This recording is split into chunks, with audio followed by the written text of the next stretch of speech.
Hello, everyone. Good afternoon, good morning, or good evening to you, and welcome to today's highly anticipated webinar hosted by the Association of Language Companies in Africa. We are excited to have you join us as we dive into a very critical topic for the language service industry. That is, we want to talk about navigating pricing strategies for LSPs, balancing profitability and value in a competitive market.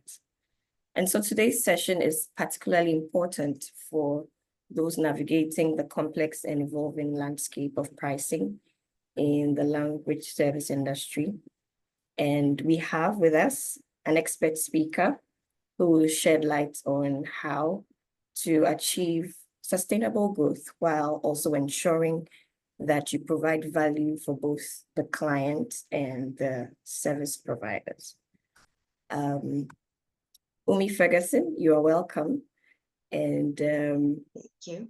I look forward to an insightful session. Just before Oumi takes over, if you joined us or if you did not join us for the first ALCA annual conference, which ended a few weeks ago, then you missed out on so much. Because then we had Oumi as one of our honorable speakers, and we had a great time discussing the impact of interpreter rates of large organizations on pricing. And so Oumi is going to continue from that discussion. It was really insightful, and we are really glad you could join us. We have the chat function enabled, and so you can put in your questions, put in your comments as she delivers her presentation on the subject. And we look forward to having a great discussion. Now, I'm going to allow Oumi introduce herself to us, and then we're going to set the ball rolling. Over to you, Oumi. Awesome. Thank you so much for having me come back and speak to obviously the members and the people who are following the ALCA. I hope everybody can hear me. If they can just put a thumbs up, if they can. And let me get into a basic introduction. I run the operations and strategy at Thought in Motion, which is in itself a small language service provider that is based in Botswana. And I usually do a lot of research on the business and about the business, and we use this to help us sort of run our operations, as well as deal with things like how do we improve our service provision, how do we reach out to our clientele. I'm not saying that we're perfect at it, but then it is definitely something that we have as how we run our operations. So let's go into the slides. I've got quite a number of them to go through, and it's I'd like us to quickly get to the Q&A so that we can iron out some issues. I hope that everybody has a pen and paper with them. If you do, please also give me a thumbs up, because I will be asking you some questions, or I'm hoping that you take down some notes. And the idea of the presentation is that if you hear something that sort of triggers an idea, you note it down, because then you can apply it to your business as you go along. And that's how I would love to run this. So if we could just share the slides. My PC gave up on me, so we're going to do this in a collaborative manner. So let us go. I'm doing that immediately. Yes. Thank you so much. All right. Awesome. All right. In the meantime, like I said, if you have a pen and paper with you, just be ready, because I will be asking you a couple of questions that are just triggering, just so that you can get your mind rolling, and just so that we can sort of pace through. But let's begin. The reason when I spoke at the ALCA conference, I had actually talked about how large organizations, but I had spoken specifically about the SADC and the African Union, because we are in Africa and they're the ones that mainly impact us, set the pricing for interpreters and interpretation, because our business primarily focuses on providing interpretation services to to organizations out there that don't necessarily have their own network of interpreters. And what they've done is they hire them at a very specific price. And what they do is, you can go to the next slide, is that they have set a standard operational price that they offer these guys. These are freelancers that are on their database. And the reason they're able to do this is because they can guarantee these people a certain number of meetings per year, or, you know, because they obviously they're the ones who would normally call a language service provider. So they set these rates up, and they you know, based off obviously on the experience, they know exactly how much these interpreters are worth to them, and you know what they would likely pay. So what's happened is that becomes the perceived value of these experts over a period of time. Because what happens is now when we hire our language experts, they expect to get either a similar rate or slightly higher, maybe, depending on their expertise. But when we resell these experts, the people that buy from us expect to pay the exact same price as these large organizations do. And they do so in spite of the experience our experts have, in spite of the standards that any one organization is able to provide, and they impact how we compete. Because as a business, you tend to compete on a value that you're providing your client, and not necessarily on, not necessarily on price all the time. They also give a false impression of what these people are worth. So in that presentation that I made during the conference, I was able to show that the sub-Saharan African language experts tend to earn almost half what the rest of the world's language experts are earning, especially in the conferencing space. And then they also put limiting clauses on their request for quotations. For example, they'll tell you that if your fee goes beyond a certain price point, then we can't, you know, we can't hire you. So let's go to the next slide. And that impacts our, you know, our bottom line. So here I have actually showcased all of the people that necessarily buy language service providers. And these are, you know, obviously we have there on your extreme right, your SADCs, your AUs, and meetings they've already determined how much they can put towards these providers. And you know how it is. If you can buy bulk, you can negotiate a rate, and then you can afford to pay these people. The problem is that we as LSPs also pull our experts from the same set of freelancers that these large organizations pull from, right? So we are supposed to be paying the same freelancers the rates that these people have already set, but we are reselling their services to organizations that are not them. We're selling them to your, you know, your large organizations, your marketing agencies, your video and film industry, your game industry, and we are supposed to be selling them at a competitive price. And sometimes these large organizations are funders of like your SADCs and your AUs. So if you are a funder, you're aware of the budget. And if you're aware of the budget, you're aware that these experts cost a certain amount. And sometimes the line gets fuzzy between how much you pay your expert and how much you're paying the LSP for the service that they're providing. So if we go on to the next slide, I'm going to highlight what the problem is. So when you are an LSP, you are a business, okay? You are a business, and as a business, you have overheads, you have other people that you're paying, you have, you know, you have your marketing and your business expenses, you have your taxes, right? And when you hire these experts, you are also adding the cost of the experts to your business, right? So let's say that the AU and the SADC, and let's say the UN has set the rate for an expert at $500. When you charge your client, you need to charge the client the $500 plus the cost of running your business. You see what I mean?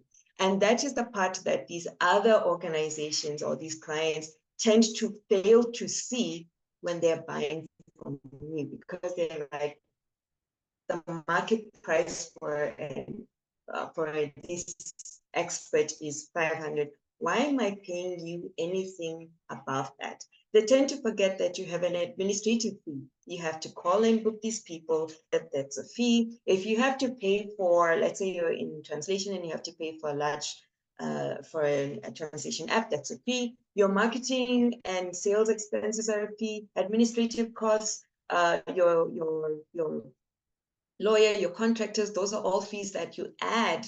And those are all value adds that you add on to the fee that you pay the expert. And the expert, on the other hand, could be an individual who runs their own business, but they have a fee for their time.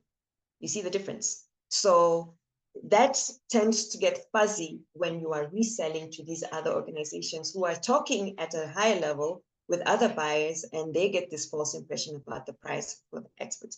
So at this point, I wanted to ask all of you to note down only the answer to this one question. Just note it down for yourself, which is, why did you start your language service business? Why did you start your language service business? We know why we started ours. We saw a gap in the market and we jumped in. So what was that brought you into this? Have that question in the back of your mind. If you can very quickly jot down what you saw and you said, yeah, actually, if I continue on this path with this business, I could definitely, do something. And I wanted to remind everyone something very fundamental about a business as we go on to the next slide. And that is that a business is not necessarily an entity that just provides or exists in order to make a profit. A business is an entity that exists to solve a problem, right? So when you answer the question, why did I start my little LSP? What you need to be listing there is, what was the problem that you saw that you are going to solve with your business, right? Everything else is just administrative, right? So let me get you to our scenario, which is our little LSP. We're all going to run this business together. That's on the next slide. So our little LSP there, it's our company. All of us are running this little company. It's called LSP, and these are the services that we are able to provide, because language service providers, they provide a version of any one of these: translation, transcription, interpretation. You know your business, right?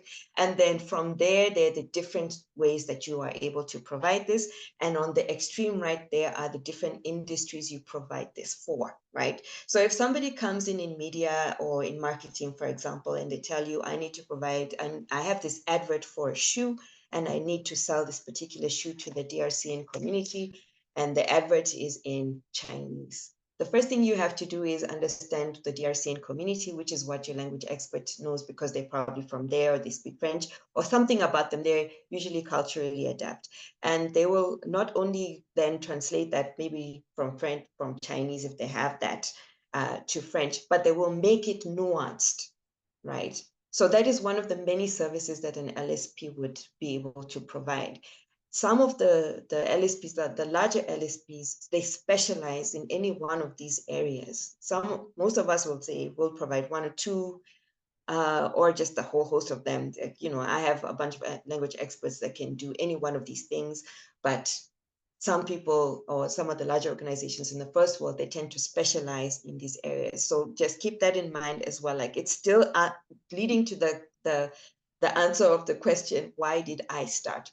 So the next slide is an idea. It just kind of shows what the typical expense of a business operation would be, but in our example, it is our little LSP there. And these are some of the expenses that you are likely to occur as a business person. You're looking at your rent, your utilities. Obviously, you have in-house employees, so their salaries, any insurances, communication, marketing, and obviously, I had highlighted there that you're a member of the ALCA, so you have that membership fee you got to pay.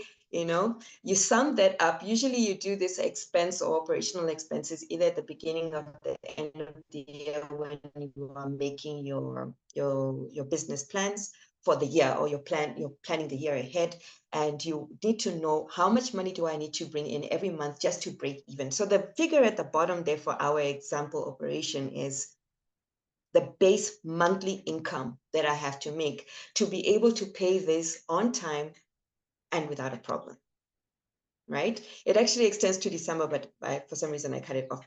But every month, our little LSP needs to bring in $3,396.67 in order for us to be able to pay all of these people on time and without a problem. So I've put up there a little markup of 25%, which is a markup policy every organization usually comes up with, which is in order for us to make a good profit, how much should we mark up on our expenses? And I'm not just talking about these operational expenses, but I'm also talking about if you have to hire someone, if you have to hire something, if you have to buy a program, if you have to use an app that is expensive, whatever it is, you put all of those costs and then you put a little markup, and that little markup adds to any of the expenses that you have to pay and gives you a little bit of change so that you can afford this and remain profitable. Okay, so our example there is 25%, right? So we now know we have our operation, we know what we do, we know why we started our little business. Everybody has a reason in the back of their mind. So let us go into the next slide, which asks the question, how can we make this business sustainable, right? And in order to make this business sustainable, we are going to cover these in the presentation. We have to consider the value.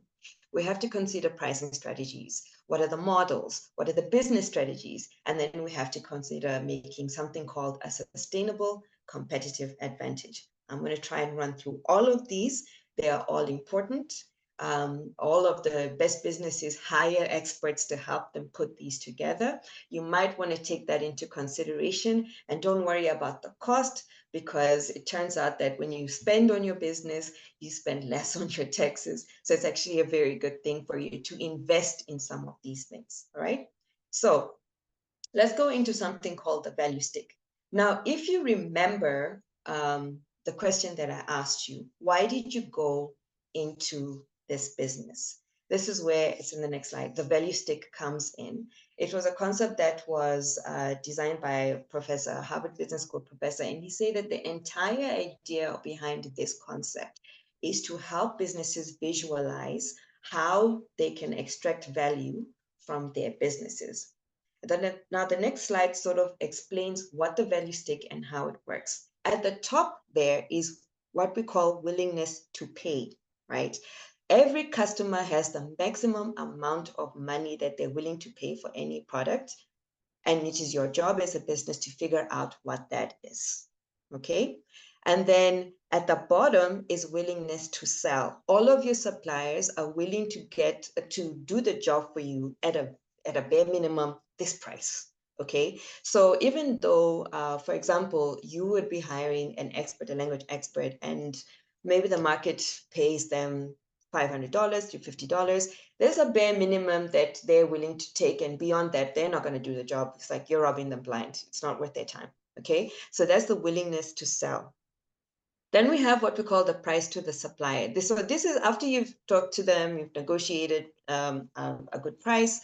This is a price that you're going to pay them. It adds onto your costs.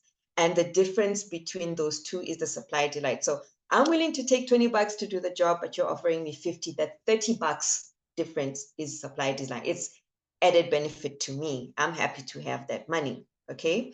And then there's the selling price. This is how much you're selling to your customer, okay? The difference between your selling price and how much they're willing to pay is customer delight. I made a saving. It's like, you know, when you go to the store and you want to buy yourself your favorite pair of shoes, you saw it, you saw that, okay, the shoes are $1,000, whatever currency, it's expensive. But you get to the store and it's on sale that day and it's now $650. That change of 350, the one that's putting a smile on your face, that's called customer delight. Okay, and that's what you are looking to sort of manage, okay? And then obviously in the middle is your cost. That doesn't change. That cost is that $3,397 I spoke about earlier. It doesn't go away. It's a fixed cost. We have to pay it no matter what happens. So let's go on to the next slide. So the whole idea behind the value stick is to understand how we can increase that willingness to pay. Yes, your customer says, I'm not going to pay more than $1,000 for that beautiful pair of shoes, but guess what? If you add some value, that price could go up, right? the willingness to pay can go up, and that's what we're trying to do. We're trying to get them to pay more for your service. We're trying to decrease our costs. We're trying to negotiate with our suppliers. Can they take a little bit less money? And we see how we can offset the two. We're trying to keep our suppliers happy, because if we just keep paying them what they want, they will keep coming through for you. And when we want to increase profitability, if you can get your customers to pay more and your suppliers to receive less, you're obviously going to increase your profitability. And that's what we're trying to achieve. So let's go on to that next slide. These are stuff that we can get off a guy in the street, right? You go to a homeless man, you see these things, you can get it for free. But for some reason, someone is willing to pay $1,850 for a pair of Balenciaga. Why? This is the question that we are trying to help ourselves answer. If we can figure out how we can get somebody to pay more money for something that seems ridiculously useless, we will become profitable. And the answer really is that it depends on the person. And our job as business people is to figure out what is that, right? So let's go into how we can figure those out. What is value? Because that is the key to customer retention, all right? How do we find value? Okay. How do we understand what these people want? That's on the next slide. We research, we have to ask them value adding questions. Questions like, how can we help you achieve your goal? Somebody buying Balenciaga wants one of two things. There was actually an interview I once watched on, I think it was Facebook. This guy was walking around with plain looking jeans. He was walking around with a plain looking t-shirt. He looked kind of normal. But when they asked him, yo, how much is what you're wearing? His plain looking jeans cost $2,000. His plain looking t-shirt cost $500. His plain looking sneakers cost more than the clothes he was wearing. And he was an heir to a $250 million business. And all he wanted to do was look like everybody else because he was in college. Right? So what are we trying to achieve with what you are buying? That's the question that we are asking. Okay, we are looking for those direct benefits. When you ask the question, you're asking, what is the benefit to this? What was the benefit to that guy? He could have just walked around with 50 million bucks worth of clothes and everybody would have known he's rich, but he was like, I just need to blend in while I'm in university. Because when I get out of here, I don't know if his dad was Elon Musk. I really don't know, but he knew he was leaving that to inherit that business, right? And the benefit he was looking for was, can somebody just not consider that this is not Mr. Price? I mean, they just look at it and just think, I can get that pair of jeans. That's all he wanted. Okay. And then you have to do a cost benefit analysis, not to you only, but also to the customer, because that's important, because that's where you really hit the nail in the head. If it costs the customer a lot of money, their benefit had better be more than the cost, right? You don't want them to pay more and feel like they're not getting more than what they paid for. So let's look at how we can add customer value, all right? The first one is we can look at offering personalized, interactions, right? So personalized interaction is, I come into the business and when I call you, it's like you know me personally. You call me by my first name. You know things about me that nobody should necessarily know. If I walk into a shoe store and the clerk knows just by looking at me, the kind of shoe I'm likely to buy. I walk in the second time and the shoe clerk knows my name and the last pair of shoes I bought. That interaction makes it even more personal. So you have to find ways of making your interactions more personal to the client. Yes, you have to teach your sales team, for example, and you see now you have to hire a sales team. So you have to teach your sales team a script, but then you have to teach them how to make that script personal. The next thing you have to do is you have to make yourself available, right? How do you make yourself more available to your client? How many different ways can they reach you? Can they call you? Can they WhatsApp you? Can they email you? Can they get on your website and ask you a question?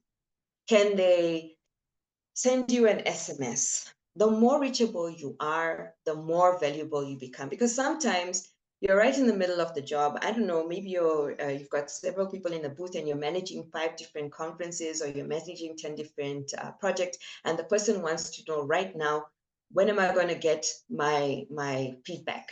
And you know that you're just too busy to answer the phone. So how can you make yourself more reachable to that particular client so that they feel heard, they feel valued? The next thing you want to do is you want to have a very comprehensive onboarding program. Now, this is interesting, right? Because when somebody calls your company and then you say, okay, I can see that you want this particular thing. I don't know, maybe it's equipment hire. Yeah, I want to hire equipment for a meeting. And then you say, okay, let me get you somebody who's going to onboard you automatically. You feel important. This is a person who's just, okay, can I get your information? Where are you based? What's your meeting? Blah, blah. How often? They ask you questions and they try and get as personal as possible. And they're like, okay, so if you ever need anything, again, you go back to making yourself more accessible. I'm the person to call. Yeah, so you make them feel like I'm taking the time to get to know you and put you onto my customer database because you are very important to me. You as an individual client are very important to me. And that robust onboarding system does that for the client. The next thing you're doing is you're prioritizing their success. Back to that question, what's in it for you if I do this job well? Okay, what are you looking for? How can I make you successful? When you came to me, you were looking for something.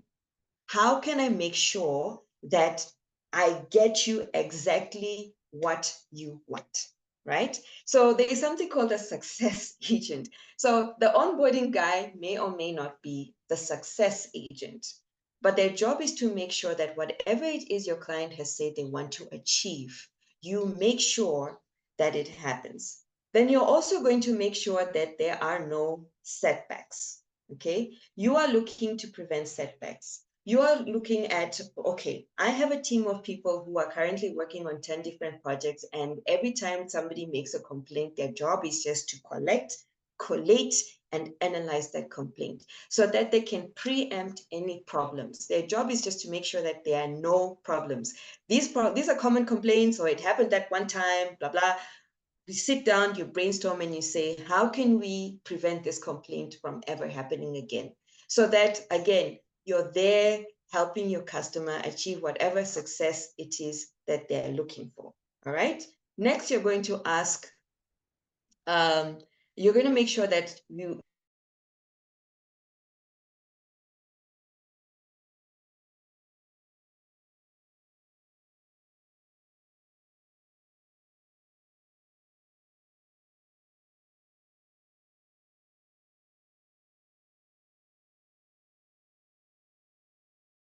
something that you provide, you send them an email to me.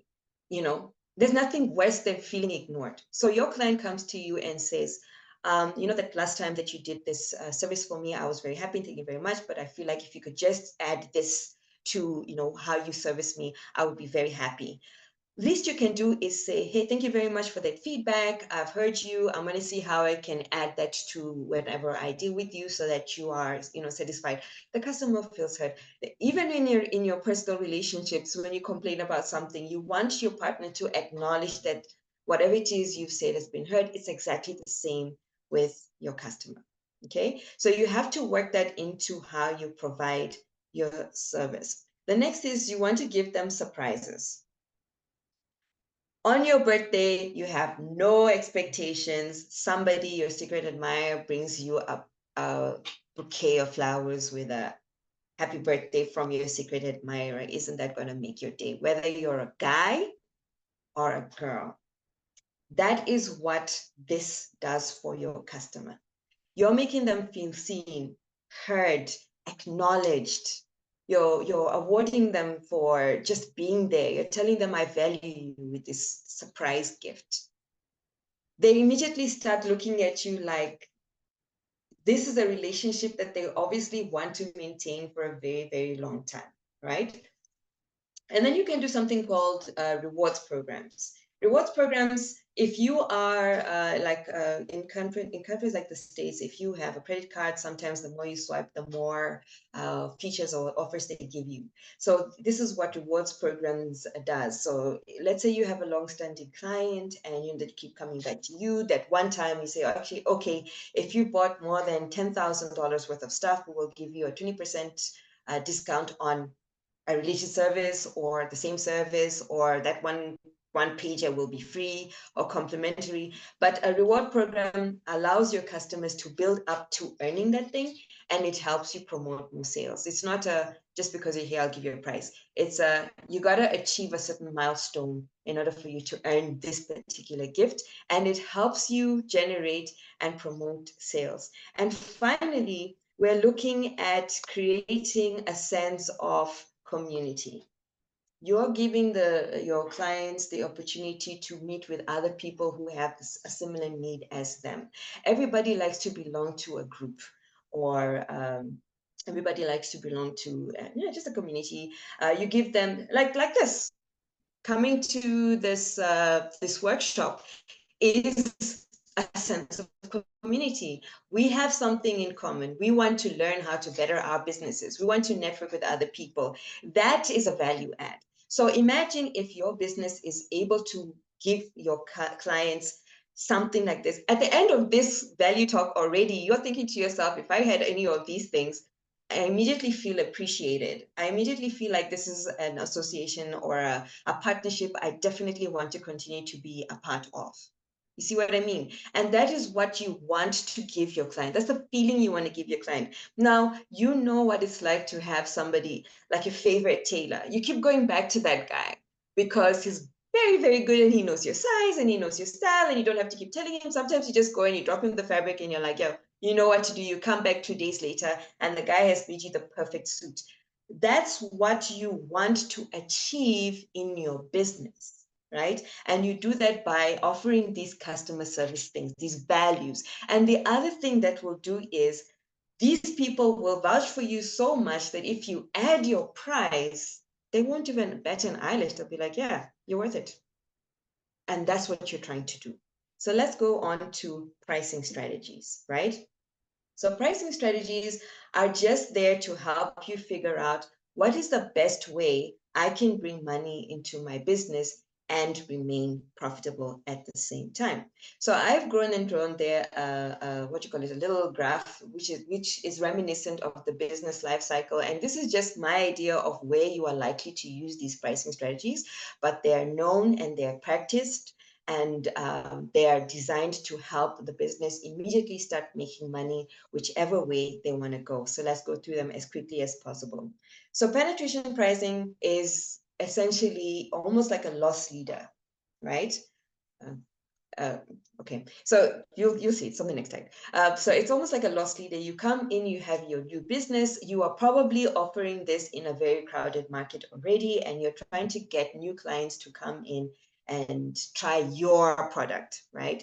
So you're going to sell your product at a slightly discounted price than what is out there. The idea here is to capture your first client. You want them to come in, try your product, and then once they've gotten used to you, you start adding the price, okay? This does not make you money immediately, but it does allow the people to start sampling your product. We're going to jump over, next slide, and then the slide after that, okay? So we're now looking at skimming, right?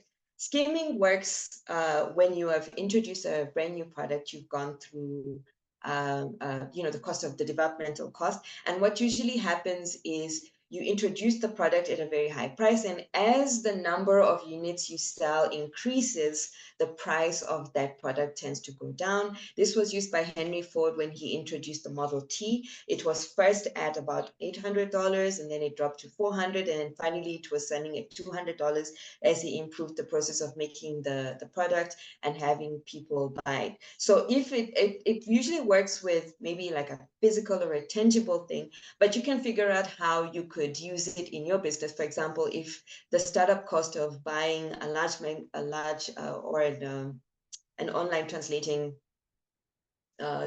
app in your business is high. So you might say the first few clients will help you pay that off. But then as your volumes increase, your price can go down and become a little bit more competitive. So the next one is called cost plus markup. Now, if you remember our little LSP, we had a 25% markup policy, which is essentially that whatever you're paying your supplier, you then add a 25% to that price, and that is how you are able to then add to the cost, and so that you can start making the money. This is a recommended strategy for LSPs, because at the end of the day, you are most likely going to outsource a lot of your help. Your business is not going to permanently hire 5,000 interpreters or translators. You are likely going to hire freelancers to add on to your already existing team, right? Now we have competitive and competition-based pricing. So what this does is, even if after you've done all of your pricing models, there's still some competitor out there who's going to price either slightly higher or slightly lower than you. And sometimes when the majority of your competition is pricing lower than you, you are forced to drop your price to become competitive. But this is not a problem, because we just went through value addition. And we just talked about how we can help raise that willingness to pay. So to beat competitive pricing, we then go back to our value adding lesson there and see what can we do better, or to add on to the services that our competitors are pricing, especially our direct competitors, so that we can make our clients or our market pay more for our service. Now let's talk about dynamic search pricing. So sometimes at least in Botswana, we experience that meetings tend to be seasonal. There are very few in the middle of the year. They spike at the beginning, they spike in the middle, and then they kind of fizzle out towards the end of the year. So with demand pricing, what you want to do is, when the demand is low, you want to add the price a little bit so that you can continue being profitable. But when the demand is high, your volume of sale is high, so you can decrease your price. Or alternatively, if somebody is buying for a large project or an extended period of time project, you can say the first 5 days are X price, and then as the days increase, then you drop your price. This is what this does. It allows you to remain profitable. It allows you to remain competitive. It also gives the illusion of value, because, oh, I can see that if I buy more, I pay less. So it ticks so many boxes. High-low at discount pricing is seasonal. Mother's Day, get your card in French. Black Friday sales. That's what high-low pricing is about. For Women's Day, if you are a female entrepreneur and you're buying our product, we will give you an 8% discount. Okay? It works in terms of, one, you can advertise it ahead of time and people can budget. They can anticipate your sale. It also allows you to try and get bulk buys very quickly in a short period of time. It's quite useful. Also, it allows you to capture different market segments. People who don't normally buy from you might say, hey, why don't I get my birthday card in a different language?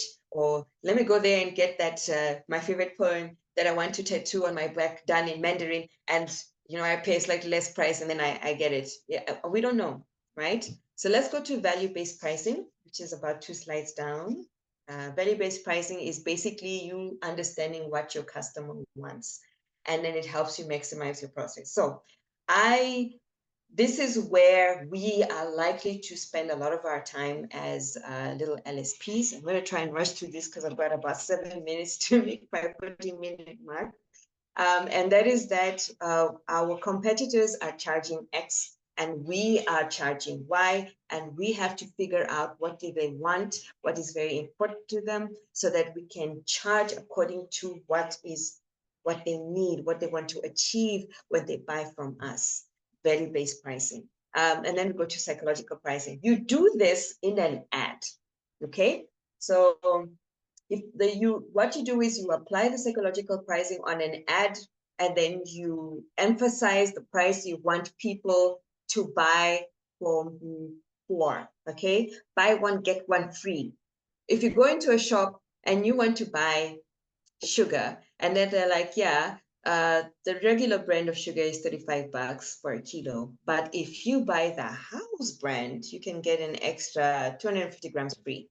You're likely to want to buy the house brand, and sometimes it's not even cheaper. It's just that they're offering you something for free and you think it's what it's not. Sometimes they just lie to you, but the house brand will be more expensive, but because there's an extra free something, you think, okay, I'm winning. You know what I mean?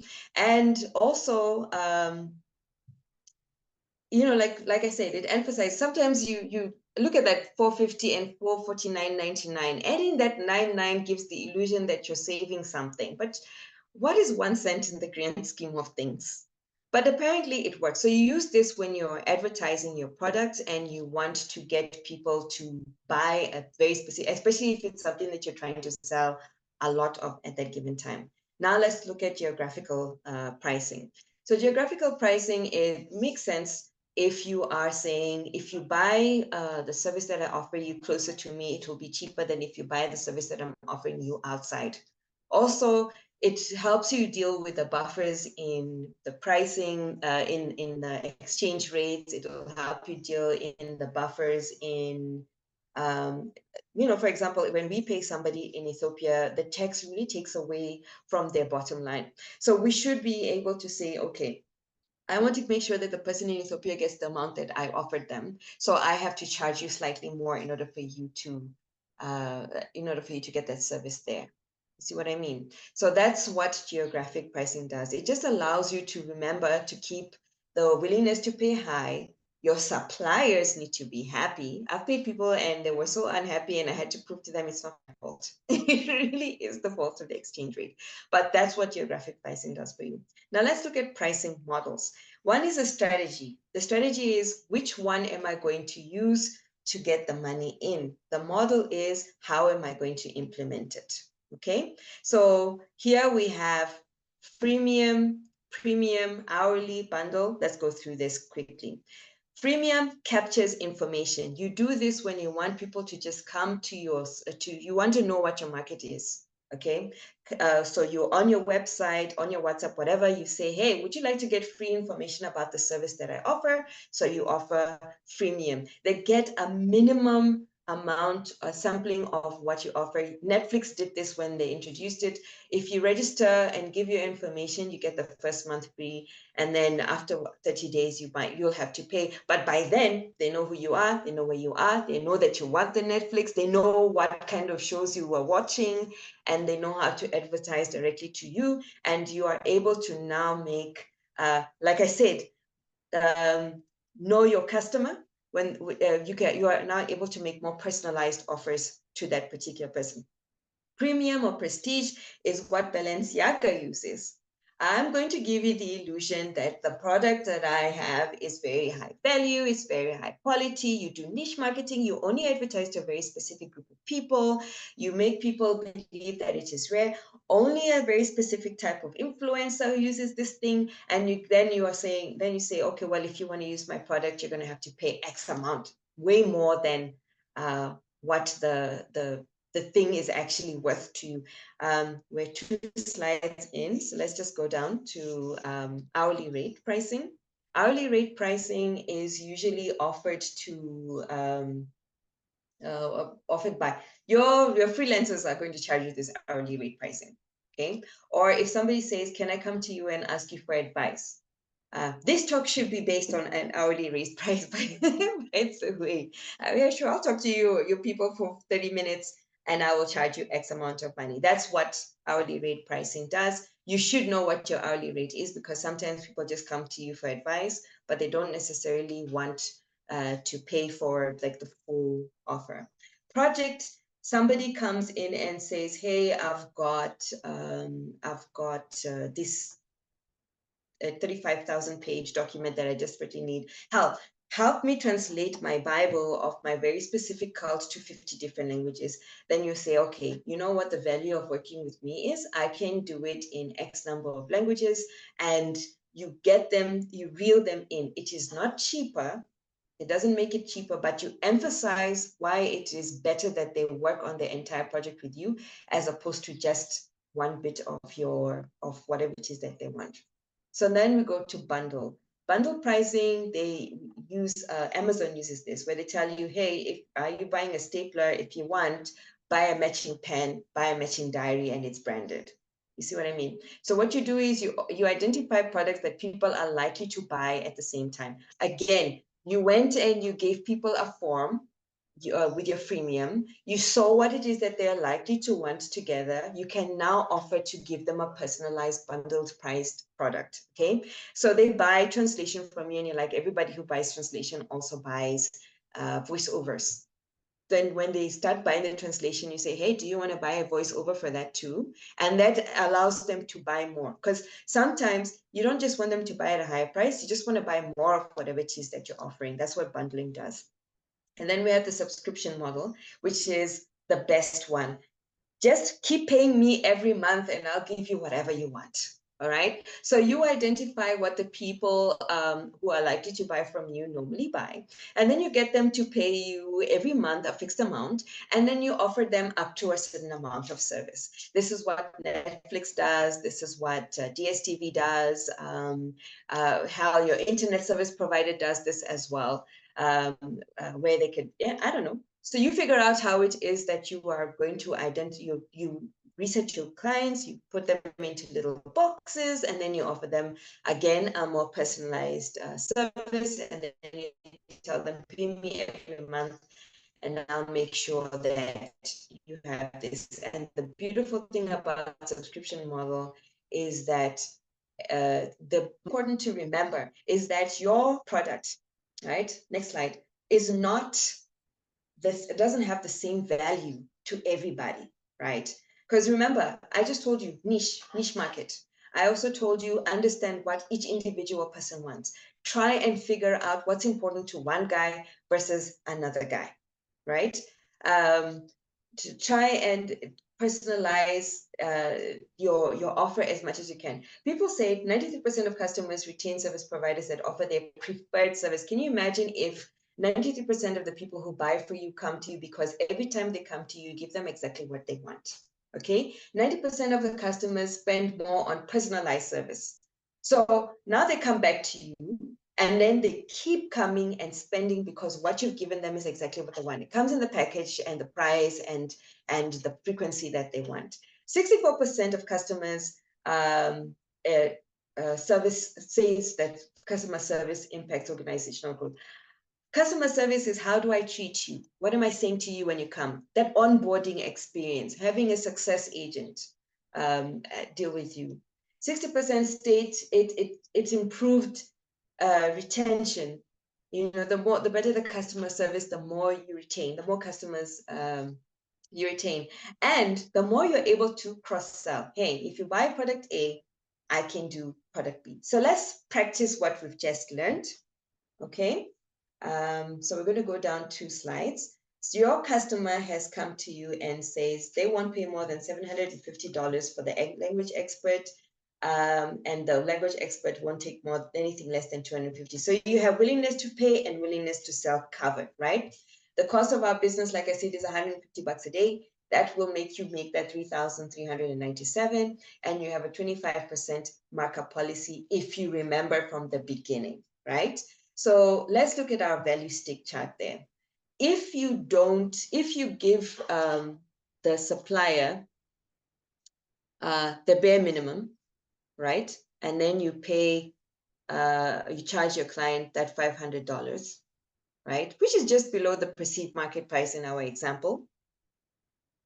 You've given the guy just the 250. Have you really made him happy? But you made your profit, okay?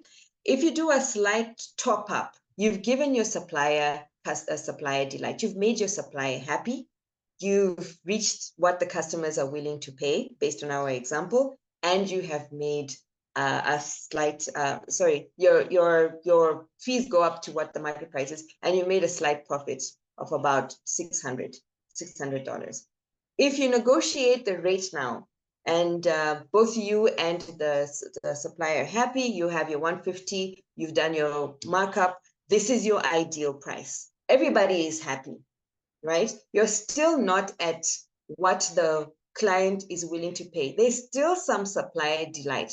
If you pay everybody everything that they've just said and there's no negotiations, you've lost the sale, right? You've paid your supplier market price. You have to put your what do you call it, your operational costs. You've added your 25%. You have shot above what your client is willing to pay. You didn't do any value additions. You didn't tell them anything that's going to make them feel like it's worth paying that money. You've lost that sale.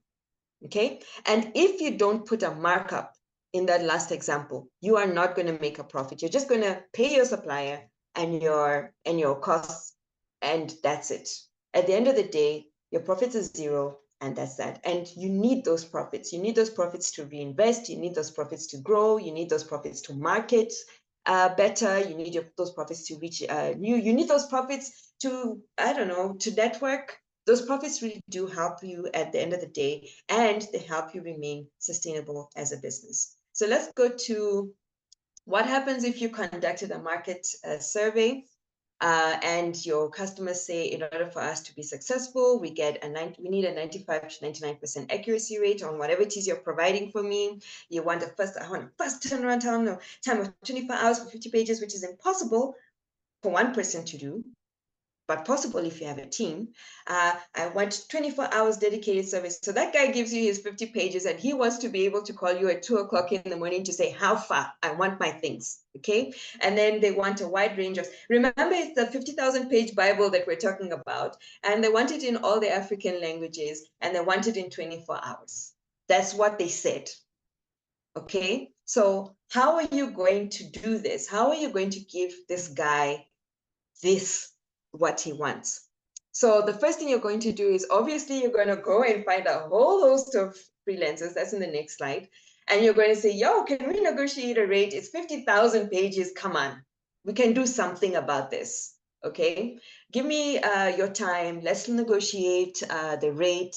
Let's do the work. Let's get it done in 24 hours. Let's give this guy what he wants. Okay, then you're going to say, let me find something that's going to help me make this work happen faster. So you're going to go and buy as many apps or look for AI-assisted translation, whatever it is you're going to do, that will help me with either producing this work faster or with the accuracy. Whatever it is you're going to do, you have that strategy down packed, you know. And then you're going to say, let me get somebody who will be on the phone with this guy 24 hours, keeping track, maybe 2 people, because somebody has to sleep. So this person every 5 minutes is calling, and that person is readily available to say, yeah, we have done 5,000 pages. We've got another 45,000 pages to go. He calls 10 minutes later. Yes, we've done 10,000 pages. We've got another 40,000 pages to go. And the whole night, that guy doesn't sleep, but you have somebody on the phone waiting, ready to listen. He's feeling comfortable. He's feeling heard. You've given him the value that he wants. And at the end of the day, if you go to the next slide, you realize that all of these have a cost, right? So now you go back, you're like, okay, I've given him what he wanted. It's going to cost me. Which model am I going to use? Which strategy am I going to use so that I can remain profitable? And obviously, who's going to pay for this? Because you're not going to do this for free, right? So you've been given all of the tools that you need so far. You know that you've done to do your research. You know that you can you look at examples like this on a daily basis and see, what can I do as a small business or as a large business to make sure that I can meet all sorts of crazy customer demands and be able to offer this customer what they want. And when I'm able to do that on short notice, I'm able to be a valuable supplier, and they will be able to, they'll pay me what I want. So let's finish this very quickly. How do you make your changes sustainable, right? How do we make these changes sustainable? So let's see.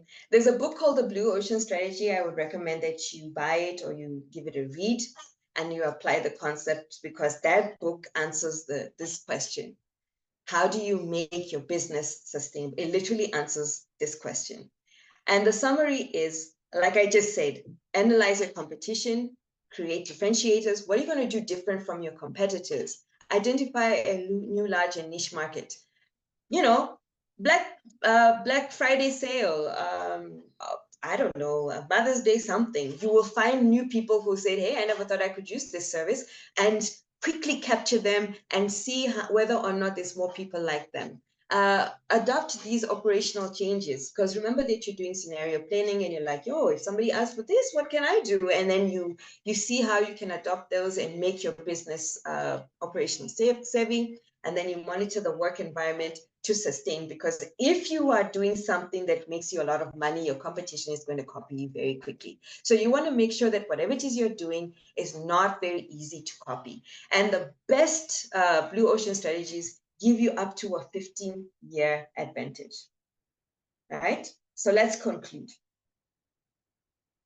There's a guy called Earl Nightingale in the, I think, 50s and 60s. He was a motivational speaker, and he gave people the idea of how to become a valuable person, but these are applicable in business, and this is why I do what I do.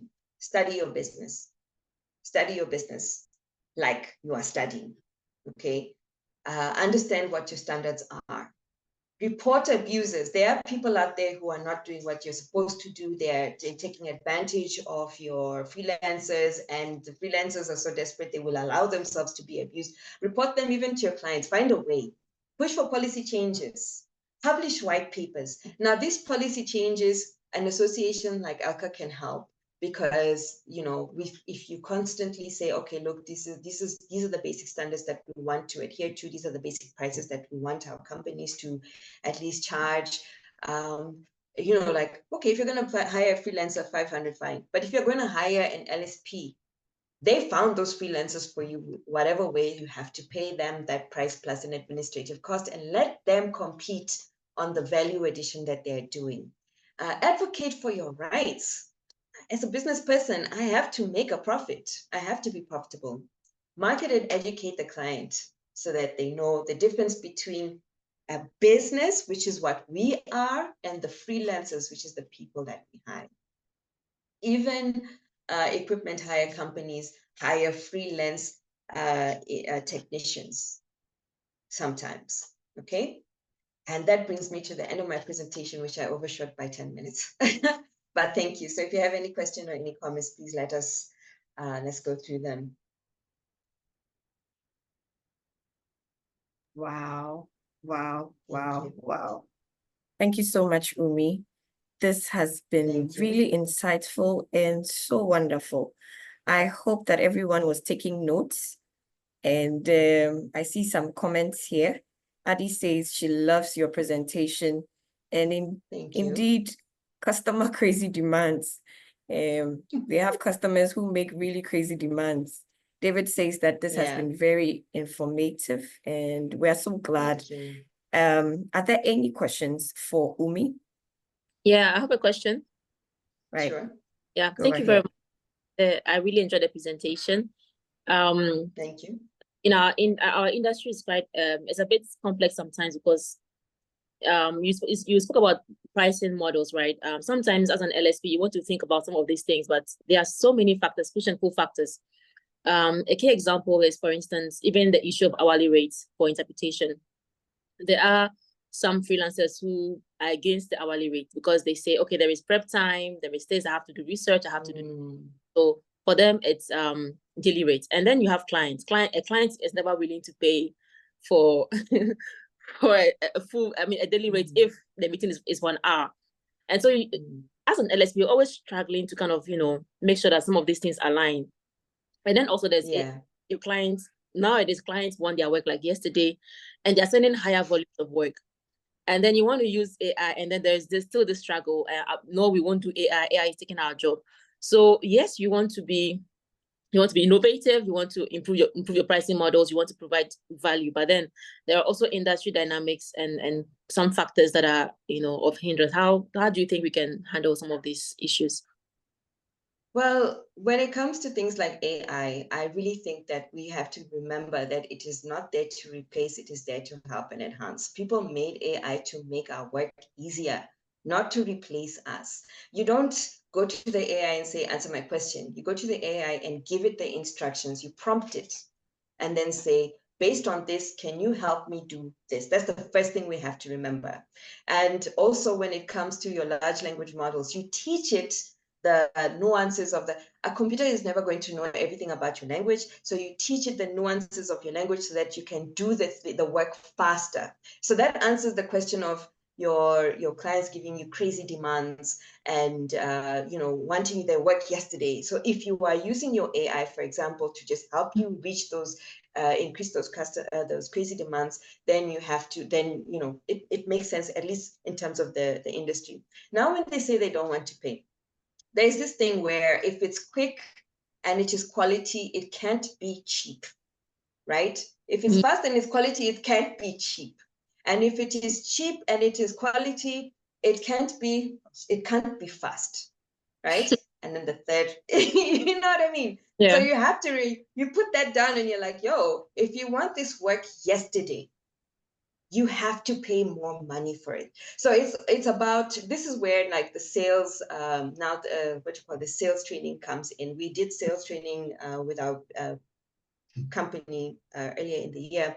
And there's something called LECPEC. It's a very old school way of dealing, but it's when your client comes in and they start giving you reasons not to pay or not to buy. So you do the LECPEC, which is something I can ask the gentleman to maybe come to the ALCA and help everybody understand. But then you give your clients a list of the things that they asked for. And you ask them, well, what is your objection to paying 50,000 for this 20-page thing that you want tomorrow? And then they say, no, it's too high, blah, blah. And you're like, you list all of the objections.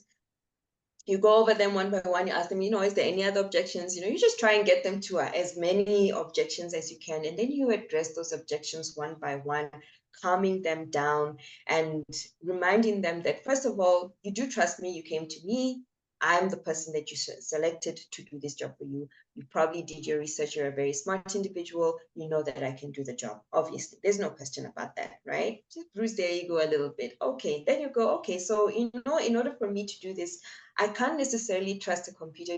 Computers don't speak humans.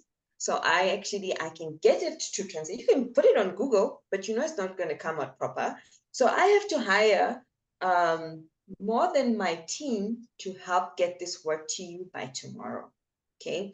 And that's going to be an added cost. I mean, and you wouldn't want a pay cut, would you? Would you want a pay cut? No, you wouldn't. No, but you want this to be done accurately. And you don't want to look like an idiot out there if you're reading to the Chinese and this doesn't sound right, right? So that's actually a sales technique that is applied that you use to sort of address those objections that our clients have. And also when you're dealing with your team as you onboard, remember how you onboard your client, you actually have to onboard your team as well. Every new freelancer you bring on board has to be onboarded. And when they're onboarded, you are telling them, these are the procedures that we as an organization apply to make sure that we meet our clients' demands and that we meet our standards. These are our standards. Don't be worried about what AI does. Right now, everyone is worried about those robots that Elon just launched, and we're like, yo, Terminator, it's going to happen. It's going to happen. But at the end of the day, if we sit down worrying about what the tech is going to do, we're never going to move. Look, Zoom failed me today. Okay. Zoom failed me today, okay? And there was that guy who said that the moment they brought in computer-based translation, it meant that translators are going to be out of a job. And then he went to join the bank, and now the bank tellers are out of the job. But guess what? Who's not out of a job? Translators. So I wouldn't be too worried about that. Yeah, we just have to remind our team, we have to remind our suppliers, we have to remind our people that, look, technology was designed to help make our work easier. And that's what we're using it for, and only that. And then my first point about the interpretation and the hourly rates, how do we handle some of these arguments as well? Well, the calculation for hourly rates is really based on you, and we can go through that very quickly. So you know what your daily rate is. Our example had $150 a day. You can split that $150 by the number of hours in the day, which is 8, and you'll get a little over or a little under $20. So you can actually charge an hourly rate if you know your exact cost as a business or as an individual. And even the freelancer who says, I got to prepare, you have to take that into consideration. If I hire a lawyer, they're not going to charge me $1,000 of an hourly rate for a consult, especially since they know it takes 3 days to prepare. So you will take that into consideration. You'll tell, okay, if you want to prepare and your preparation takes 3 days and the cost for your 3 days of preparation is $150 a day, add that to the cost and then divide it by the number of hours in that day. And it's the full cost. It's the 3 days. So it's $450 plus the $150 of my cost as a business, plus the $500 it would have cost that guy, divided by the number of hours that they're supposed to be working. And then you get that rate. And I think that they should be happy. But you figure it out. You have to work on it, you and your suppliers together. And you will be able to negotiate a rate that they would be very happy to receive. All right. Thank you very much. Sure. Thank you so much, Adi, for your questions, and thank you for the responses for me. David, Thank you. Do you have any questions for Oumi? Okay, I think David is okay. He's probably taking a break. Anyway, so this has been a great time with you, Oumi. I think Thank we you have so to much. do a part 2 of this. I was going to ask a question that could spark another kind of discussion. Okay. I recall that in your presentation during the conference, there was a lot on having standardized pricing across the continent. And it's one of the things that in terms of policies that ALCA is supposed to help and push for LSPs on the continent. I would have asked that, just giving you heads up. This may be a topic for discussion for the part 2 of a webinar like this. We are interested in having policies across the continent that can help LSPs thrive and grow, and also be sustainable in the long term. So this has been great. I've had a very good time. Thank you so much to you. Thank you to Thought in Motion for allowing you grace this webinar. And you know, it was really good that you talked about El Nightingale, because one of the things that he said was that success is not a result of spontaneous combustion. You must set yourself on fire. And I want to use this to conclude this session by saying that in achieving success in, you know, the pricing strategies as an LSP, it requires a lot of effort. It requires passion, and then a very proactive approach to ensuring that your business thrives for a very long period. Yes. And ALCA has set the ball rolling for all LSPs in the continent. These are things that we are going to be talking about in the future. So thank you all so much for making it. And next week, we are going to have another webinar. So stay tuned, follow all our social media platforms. And if you have not joined the association, now is a very good time to send in your applications. In fact, go to the website and then become a member of the association. Right. Thank you all so much and have a lovely weekend. Okay. Lovely. Bye-bye. Thank you so much. Bye, everyone. Bye. Thank you. Bye.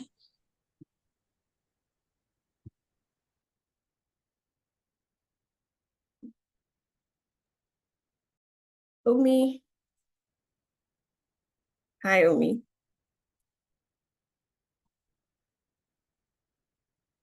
Oumi, are you there?